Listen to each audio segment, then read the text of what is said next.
I guess this is one last one before you call it a day, huh? Yes. Okay. Got the lyrics here to the new album. Is that, I take it it's already completed then? Oh, yeah. Yeah. Sorry about the state of them, but it was something we didn't actually have with us, and I thought if we're going to be playing the record for people, we better have the lyrics, so we put it together late last night. Just looking at the titles, though, it seems like it's along the same lines as Voice of America. Yes. And Sun City. Yes. Maybe you could elaborate a little bit more? Well, it's a continuation of my work for the last few years. A little bit different in a few ways. Musically, it's a little different. I produced it a little bit differently than I have been doing.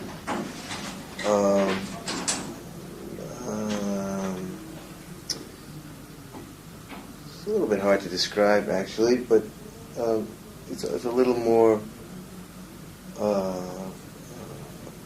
rock and roll dance music. You know, it's more rhythmically based. A lot of the songs started off as rhythms. Lyrically, it's just more or less a continuation, I guess. Three main themes intertwined with some other things. Talking about South Africa, Latin America, and Native American Indians. And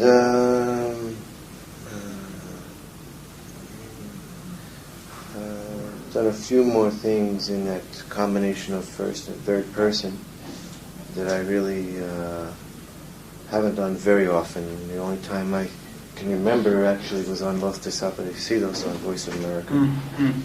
I have 3 songs in that style, which I find very dramatic, actually. Yes, very moving, actually. Yes, me too. Very satisfying, although they are incredibly difficult to write, because you have to really live it and become someone else in addition to yourself. Mm-hmm. But in the end, yeah, they're very satisfying. I'm very happy with it.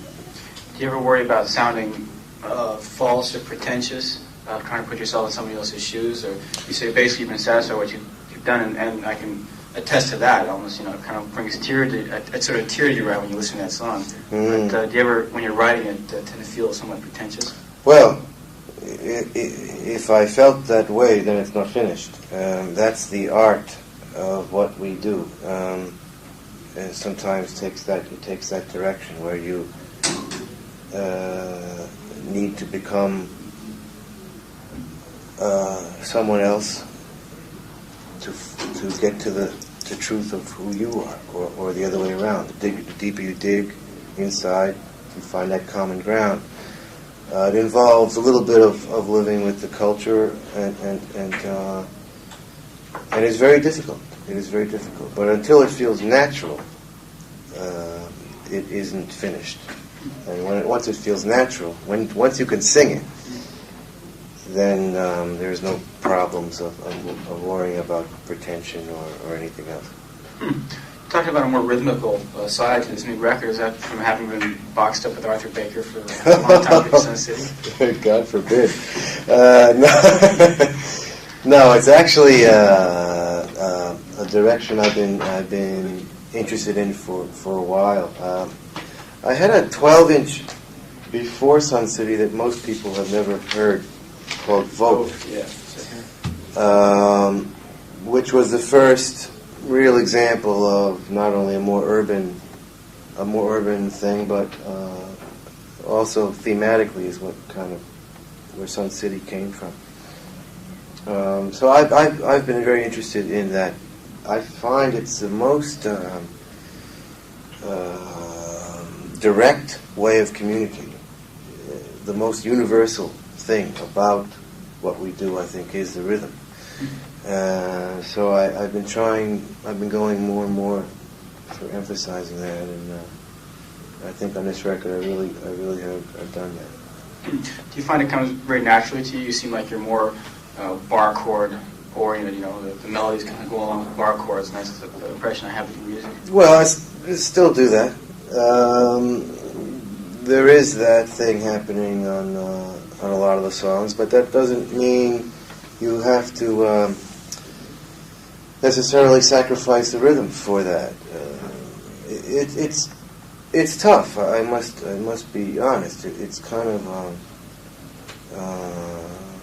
it's a musical style that is not easily categorized, which is why I usually have difficulty with radio in the United States, because you need to be very categorized there.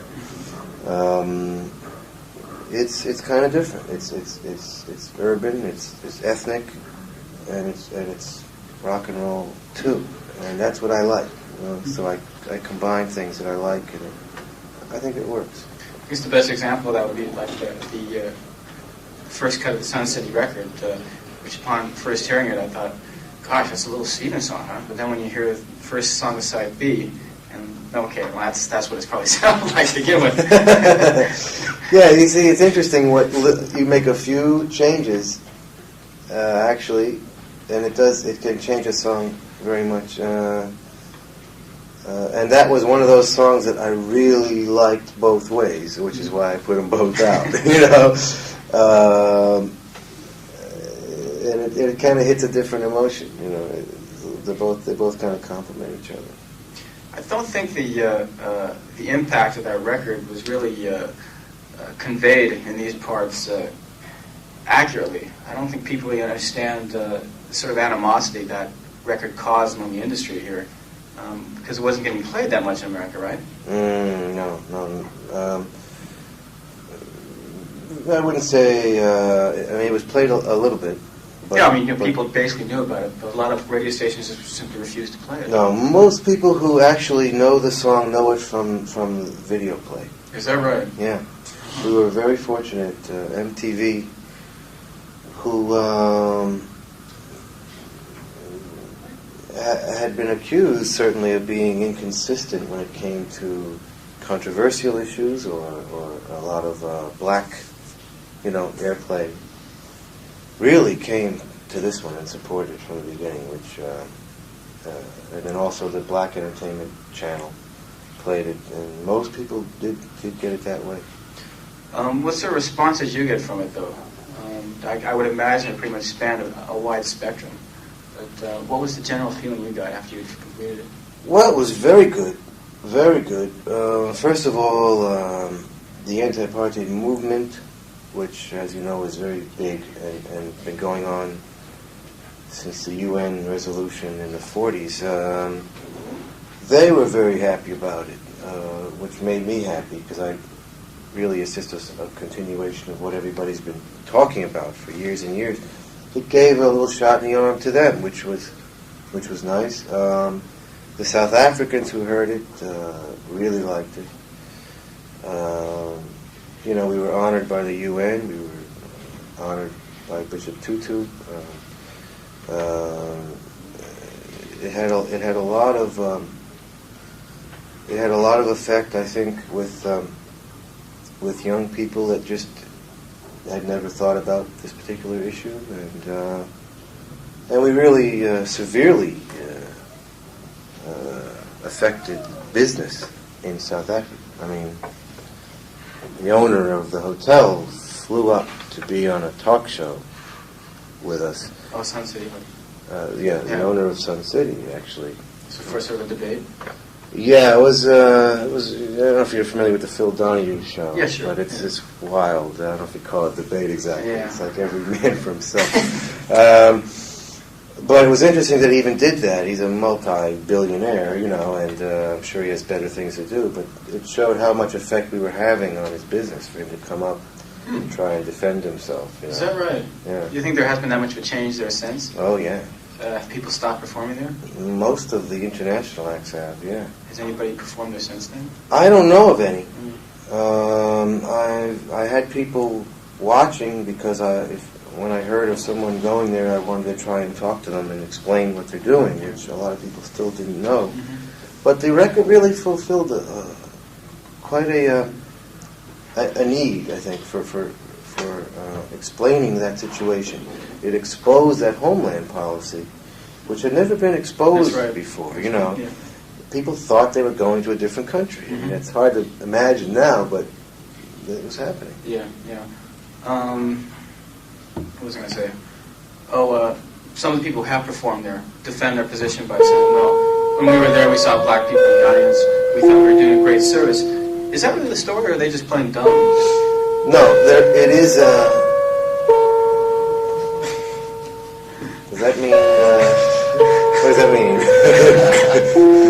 This interview is over.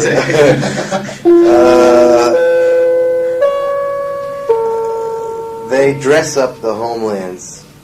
You know, it's a very important part of the overall strategy down there.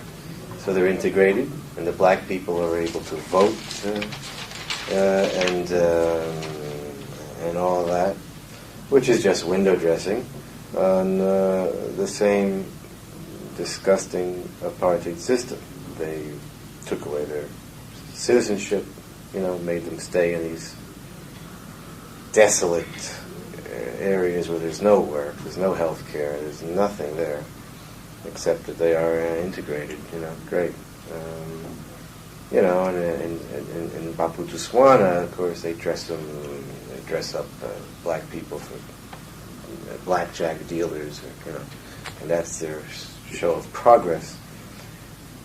They don't show all the prostitution that these women are forced to get into, or the fact that they cannot leave, and of course the fact that all of the mine workers who come from there have to come in as immigrants, and all of that. So it was, you know, superficially you could be fooled if you just went to Sun City. But if you go a mile down the road where the black people are living and see how they're living, it's very, very clear what's going on. So people who performed there just simply didn't take the time and trouble to look into what was going on. I think that was basically the case. No ill feelings on their part? From me to them. Well, no, I'm just saying that they weren't consciously doing something wrong, I guess. It's just that it was on a gig. No, yeah. I don't think anybody went down there knowing they were supporting the South African government, no.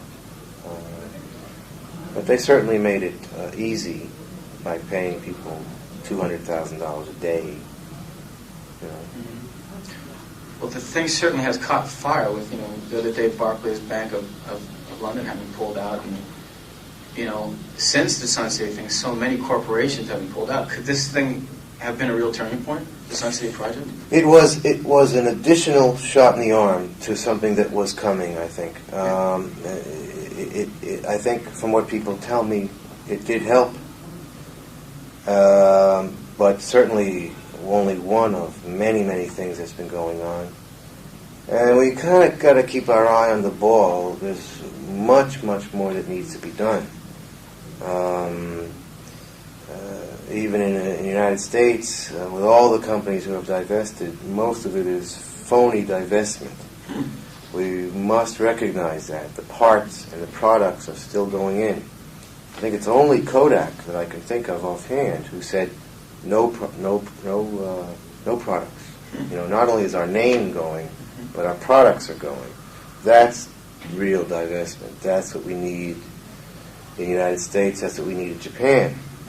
You know, Toyota, for instance, very, very big industry down there.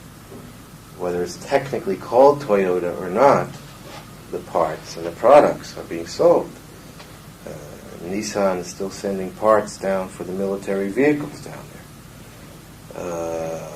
You know, there's still $1 billion worth of business going in, and probably double that coming out in terms of Japan minerals, buying minerals. So it's very serious for Japan as well as other countries to recognize that we've just begun. And it's a symbolic beginning, and that's important. That is important, but it's only symbolic. Until there's real economic pressure, there's not going to be any change, and the murder is going to continue, which is continuing today. There's 10,000 people detained, and half of them are children, no matter what they say in the press, you know. terrible. It's terrible. But people, of course, are going to basically turn their back on those problems. They're not interested in the problems of South America or the Iran-Iraq war or, you know, border skirmishes in Ethiopia or whatever. They'd much rather, you know, learn about it through things like the Sun City Project, USA for Africa. How do you go one step beyond and really start inciting change, though? Well, all I can do is say this is going on, and then it's up to the people. I mean, that's where my job stops, and maybe yours begins, or certainly the continuation and the explanation. I mean, the media plays an important role in that. I think we have to keep, not only what I try and do in my work is not just suggest that there is a problem going on, but also that we must take responsibility for that problem. It's not just something 10,000 miles away. We are part of it. In the United States, certainly. In Japan, it's the same thing. Until the Japanese people say, we want complete divestment, because that is the right thing to do. And until we take responsibility for our governments and our multinational corporations' actions, then this is going to continue. But we have to recognize that it is our responsibility. It's not somebody else's. It's ours. How about the Japan aid thing? A lot of people are ignorant as to what the whole cause is. I think a lot of people just don't quite understand what exactly you guys are going to do here. Yeah. Save Japan or what? Yeah, that's unfortunate. I've been hearing that today. I suppose the publicity has not been properly done. Is the only thing I can think of. Let me just very quickly explain. First of all, what we're doing is bringing together an international concert and having it in Tokyo, which does not happen very often, I understand. We have a band from the Soviet Union, Africa, Japan, Great Britain.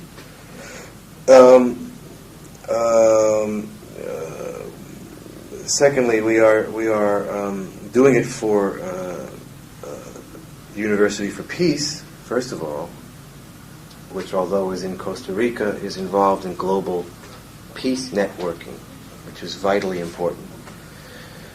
Japan Aid Committee is something that we felt needs encouraging. That kind of global thinking in Japan is, again, not something that everybody seems to be doing here. It seems to be a little bit unusual. That is necessary to encourage, because Japan is no longer just this little island. It's of global importance, and people need to start thinking that way. So we wanted to encourage that. I know there's a lot of Japanese people who do think like that, and we wanted to let them know that they're not alone, that it's good. So that's really what we're doing, I guess. It's kind of ironic, though, because this thing has been heavily publicized, to tell you the truth. It's being sponsored by one of the major television networks here. And on late night TV, when you watch late at night, every 15 minutes there's a 15-second, 10-second spot for Live Aid. And they show the pictures of all you guys, but they don't, there have been little interviews here and there. I think you guys did one interview section that was kind of cut up and run on different television programs. But I don't think the gist of the project was ever really conveyed. It just almost seems to be like a big money concert or something, a big, a minor Woodstock, I guess you'd say. Well, all I can say is it's not a commercial endeavor. It's a benefit concert, and I don't really know why that wasn't conveyed exactly. I wasn't here, but I hope that gets corrected by the time we leave, at least. I think it's partly the fault of the press here, because there's not really a serious music press here. It tends to be pictures, you know, stories about you know, where you bought your guitar, and, who's performing with who now. Yeah. Well, I would hope that the show would be interesting enough for people to want to come anyway. I think it's an interesting show, even if it wasn't for anything, you know. But it does so happen to be for something vitally important, and I hope that gets conveyed. And this hasn't been done elsewhere. This is the first time you put on a concert of this scale for the what is it, University? For the University for Peace. Yeah. So yes, this is the first one, and there's not. I can't think of another concert where you had a Russian, American, Japanese, African, and English together offhand. You know, which is interesting, I think. Where was the turning point in your life? I mean, Voice of America was kind of not that much stylistically, but in terms of the lyrical content, quite a bit different from Men Without Women. Yeah. It didn't have the political bent of Voice of America. I didn't hear it, at least. Where was the turning point? You said Vote, I think, was the first real... well, Vote was after... Voice of America. Yeah. That was... ever since I decided to do my own work, you know, and leave Bruce's band and all, I felt there was something of this nature that needed to be said that wasn't being said by anybody, really. There was kind of a gap, you know. And, but I felt on my first record, it would have been, it just didn't feel comfortable to jump right into it. I thought, well, I'm kind of starting all over again. And I want my first record to be just a basic introduction to who I am and my values and what I, you know, who I am, rather than necessarily what I think, which I felt I had plenty of time for. So I kind of intentionally kept the first record more or less about why I do what I do, you know, the motivation for being a writer, for being in a rock and roll band, and what goes with that and all of that. So, but ever since then, I really felt I couldn't get it out fast enough, really. I really have a lot to say, and I've been trying to say it in a way that keeps the politics humanized, you know, without being rhetorical. And I've been happy with it. Was there any real turning point, though, when you decided it was time to after you finished the first album? Oh no, it was during the first record. I mean, during the first record. Oh yeah, I mean, actually, the first song is pretty much about imminent nuclear holocaust. Yeah, you know, and apathy and all that. But the decision to write politically really came from just being in Europe a lot and getting a whole different perspective on the United States. You know, being outside it, and that came early on. You know. But it's basically the direction you're going to be sticking with for quite a while. As long as it's on my mind, you know, and as long as I feel I have something new to say with it, yeah, I don't know, you know. I wouldn't say I'll never write another love song, you know, but that's just not what's exactly on my mind right now. What do you think about other artists? Do a lot of them just avoid that type of approach out of laziness? Do you think there's a general apathy among your contemporaries? I think people are just beginning to realize the potential of the art form, quite honestly. I mean, that might sound a little silly after 30 years where it's been, you know. But I feel that. I think people are, you know, saying, wow, I can not only entertain people, but I can also maybe say something here. That's still new. I mean, even though certainly Dylan was doing it, even Chuck Berry was doing it, really. Robert Johnson was doing it in the 30s. But I don't think the industry encourages that. So you have to be a little bit out of the mainstream, maybe, to do it. You have to, to recognize you can do it. You have to be separate from the show business that is encouraged, entertain and be a... that still goes on. I was lucky, I think my generation in particular, which I guess would be the third generation of rock and roll, we were able to grow up with it being a lifestyle. It wasn't show business for us. It never has been. Not different on stage or off stage, or it's all the same thing to me. So we were kind of lucky that way. And so the artistic side of it, which is basically writing about what you think, comes very naturally to me, but I don't think it comes naturally to everybody. I think you're kind of manipulated in one direction. And there's a place for entertainment, and don't get me wrong, I really, there's nothing at all wrong with that, but I don't think it has to be just entertainment all the time, That's only realizing a small part of the potential of rock and roll. Have you ever sensed a dilemma in that maybe what you're doing is a bit too overbearing, and maybe it lacks entertainment value? Have you ever thought about that? I think about that, yeah. And I don't... I do everything I can to avoid that. I try and make the music as strong as the lyrics. You can just dance to the music if you want to, or just listen to a guitar solo. You don't have to hear the words to really enjoy it, And the lyrics are very difficult to write because I don't want to be vague. And I don't want to be rhetorical. And that's a tough line to walk, But I don't care if it takes me months and months to write a song, whatever. It's worth it, because I think I'm saying what I want to say without it being a one-way conversation. I don't want to have a one-way conversation.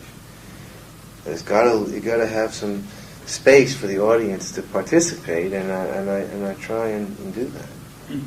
I've always found it very disturbing because something like Sun City, the sound of it itself makes me feel so good, but when you listen to it, what comes to your mind is heads being broken open, trucks on fire, riots, people being pushed around and stuff. It's these sort of visions that are clash with that feeling inside that you really feel invigorated, and there's this... Well, that's not a contradiction, you see.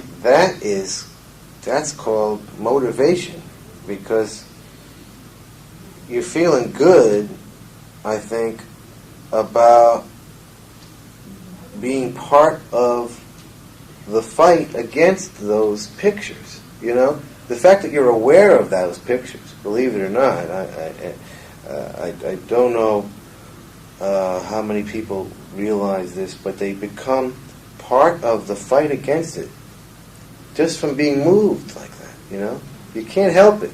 Yeah. You're being moved in a direction that's what motivation is all about. You starts off with feeling good, really,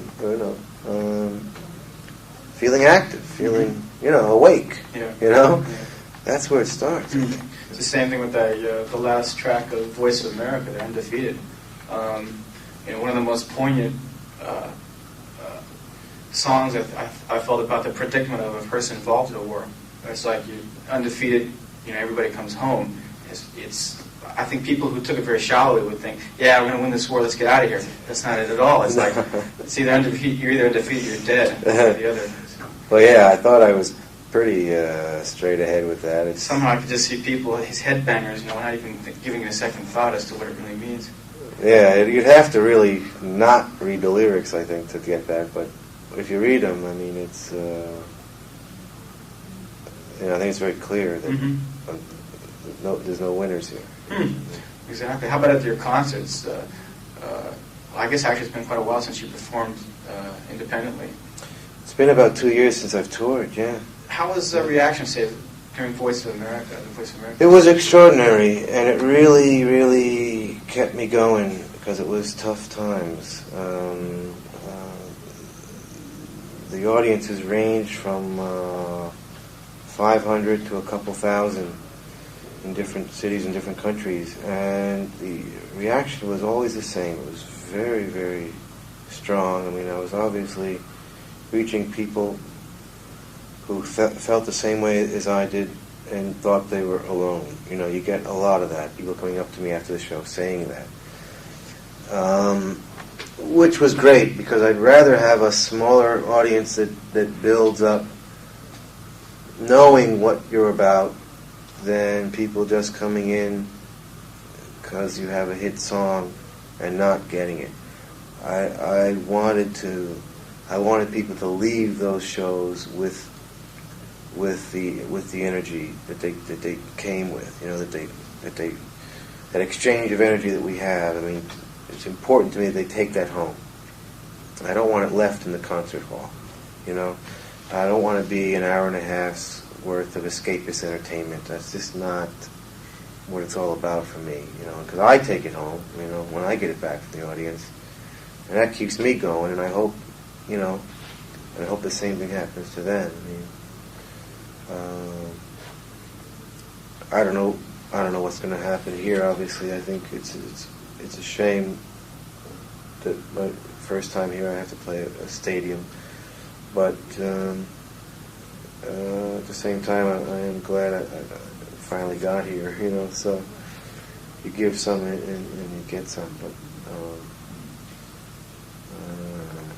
it was a very universal reaction from Finland to Texas. You know. I have a bootleg tape of you doing Rock Palast in Germany. It seemed like they were pretty enthusiastic there. Was it the first or second? It was the Voice of America. Oh, Voice of America. Yeah, so especially when you do like something like Checkpoint Charlie, I'm sure it must hit home with them. Yeah, it did. Did you get much reaction to that there? Oh yeah. Yeah, it was really. I mean, you really during that tour, you really felt the audience. Really got it. Mm-hmm. Really got it. How about you? I assume you're going to be taking this to the road as well. Oh yeah. When will that happen? Well, if it comes out in February, it'll probably be April. I'm not sure where yet. I may start in Europe, but I certainly want to get here.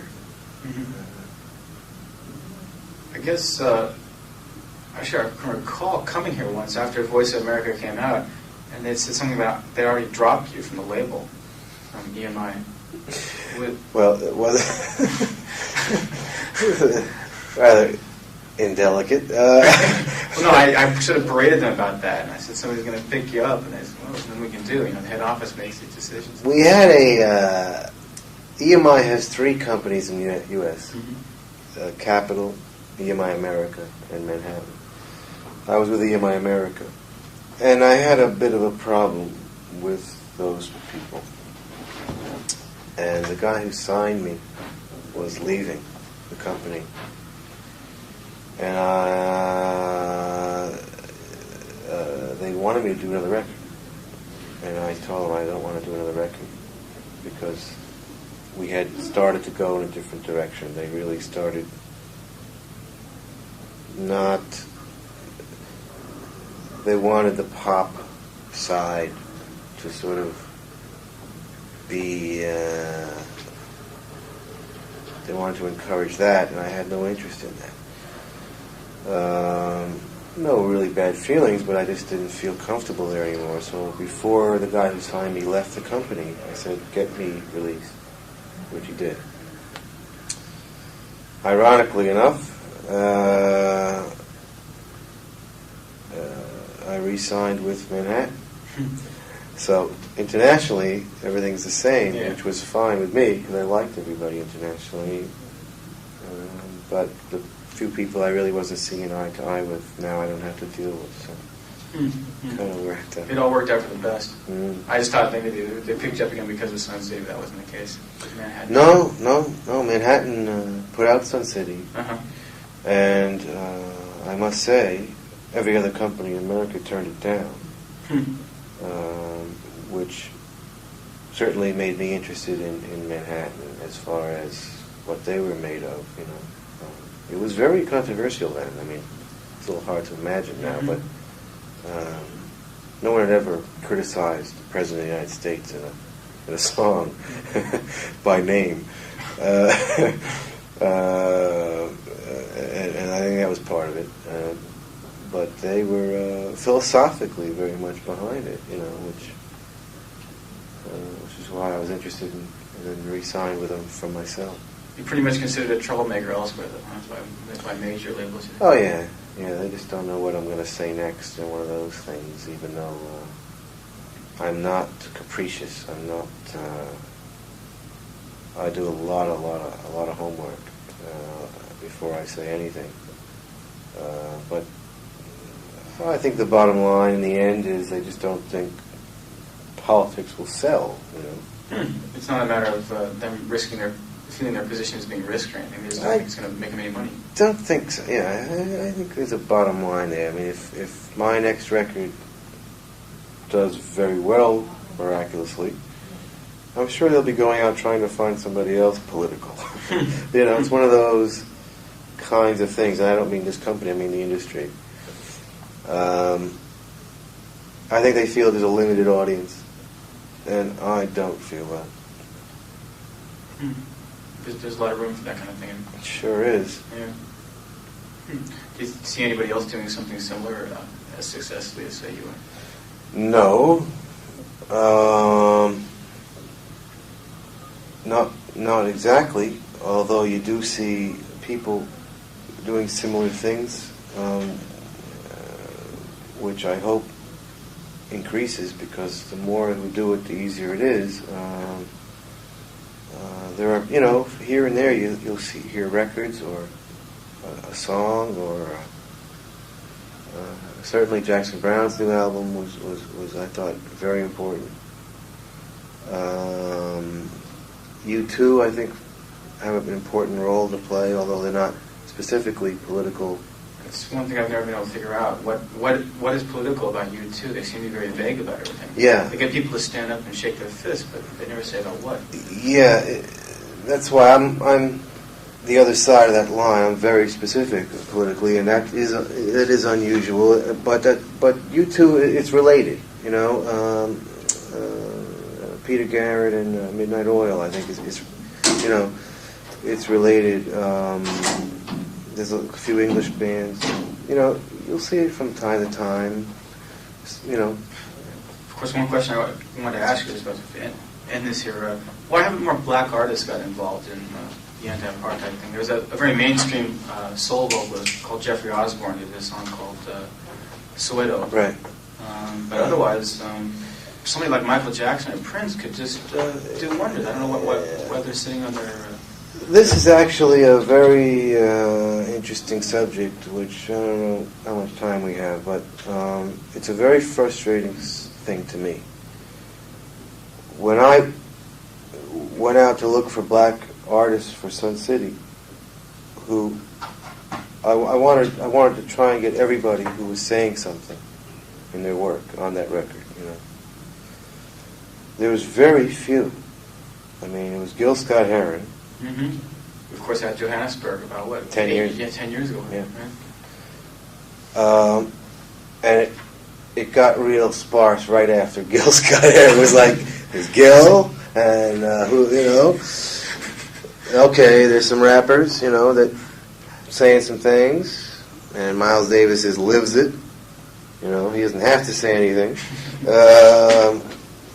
But after that, that really made me angry. Mm-hmm.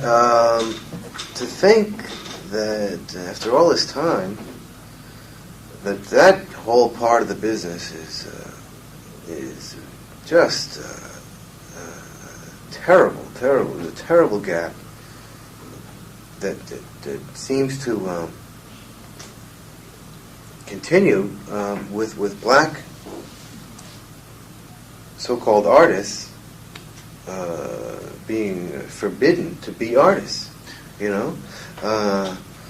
It's like straight to Las Vegas for black people here. They seem to be much more victims of the showbiz syndrome. Oh, it's endemic. I mean, you know, and I get crazy about the subject because I don't understand it. I mean, there's some understanding about survival. Everybody understands that, you know. Yeah, you do what you can to survive, and there's a lot of problems in the black community that there isn't in the white community as far as freedom. But the middle class, which is actually where most political involvement comes from, and I think always has in history, because everybody else is too busy trying to feed themselves. Yeah. There's been a black middle class for quite a while here, and you would think that why isn't there more, you know? And you see, you know, Whitney Houston, who is one of the most talented people I've ever heard. First album is an incredible success. What is the first thing she does? A Pepsi commercial. Yeah, exactly. You know? Mm-hmm. And I went crazy when I saw that. It was like, I'm sure there's advisors around her who mean well. I mean, her family's involved and everything. It's not just these greedy, cigar-chomping businessmen. You know, it's people who love her. And it didn't occur to them that there's an alternative to a Pepsi commercial. You know, that's when you've made it, that's what you do, you know?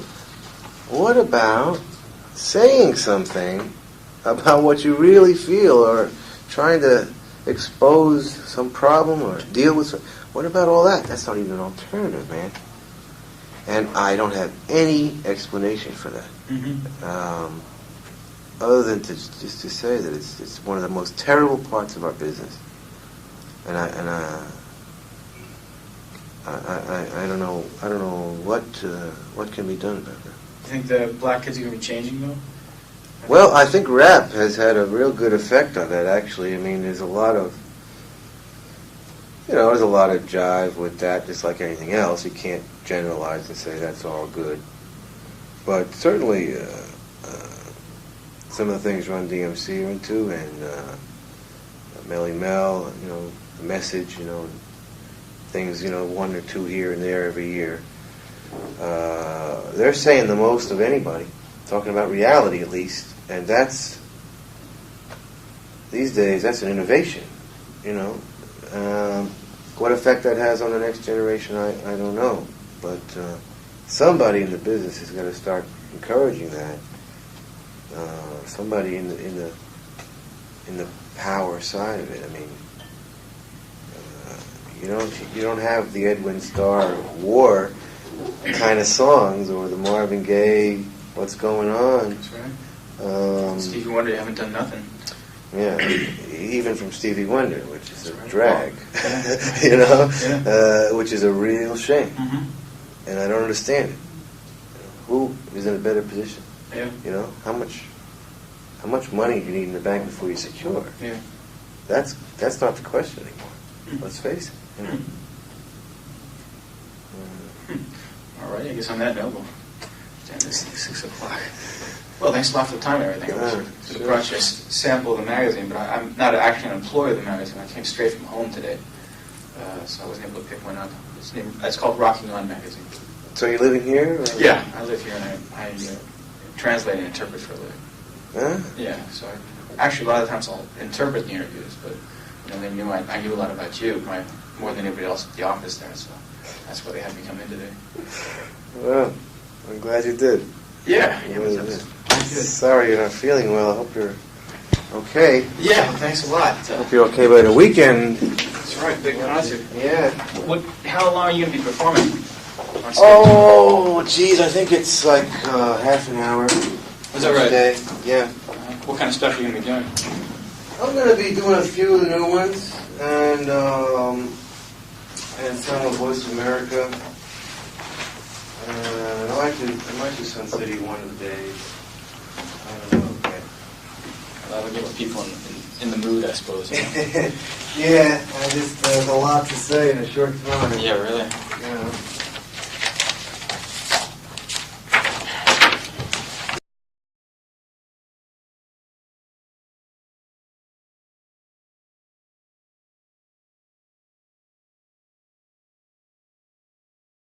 A little bit different in a few ways. Musically, it's a little different. I produced it a little bit differently than I have been doing.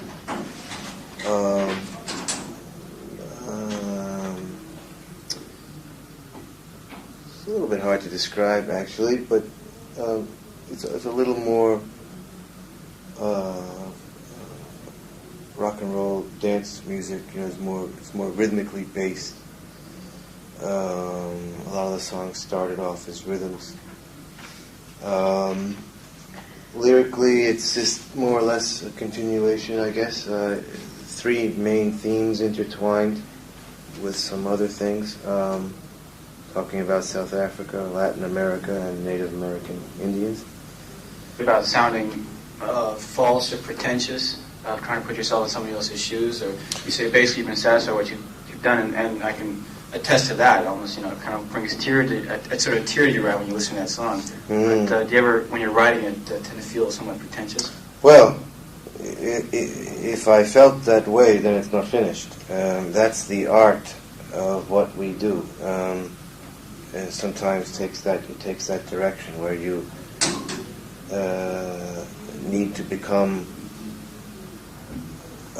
someone else to get to the truth of who you are, or the other way around. The deeper you dig inside, you find that common ground. It involves a little bit of living with the culture, and it's very difficult. It is very difficult. But until it feels natural, it isn't finished. And once it feels natural, once you can sing it, then there's no problems of worrying about pretension or anything else. Talking about a more rhythmical side to this new record, is that from having been boxed up with Arthur Baker for a long time in Sun City? God forbid. No, it's actually a direction I've been interested in for a while. I had a 12-inch before Sun City that most people have never heard, called Vote, which was the first real example of not only a more urban thing, but also thematically is where Sun City. Okay. I guess this is one last one before you call it a day, huh? Yes. Okay. Got the lyrics here to the new album. Is that, I take it it's already completed then? Oh, yeah. Yeah. Sorry about the state of them, but it was something we didn't actually have with us, and I thought if we're going to be playing the record for people, we better have the lyrics, so we put it together late last night. Just looking at the titles, though, it seems like it's along the same lines as Voice of America. Yes. And Sun City. Yes. Maybe you could elaborate a little bit more? Well, it's a continuation of my work for the last few years. A little bit, and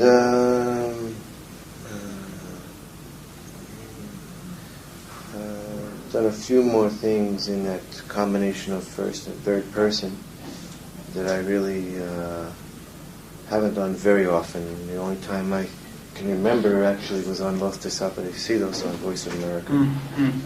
I have 3 songs in that style, which I find very dramatic, actually. Yes. Very moving, actually. Yes, me too. Very satisfying, although they are incredibly difficult to write, because you have to really live it and become someone else in addition to yourself. Mm-hmm. But in the end, yeah, they're very satisfying. I'm very happy with it. Do you ever worry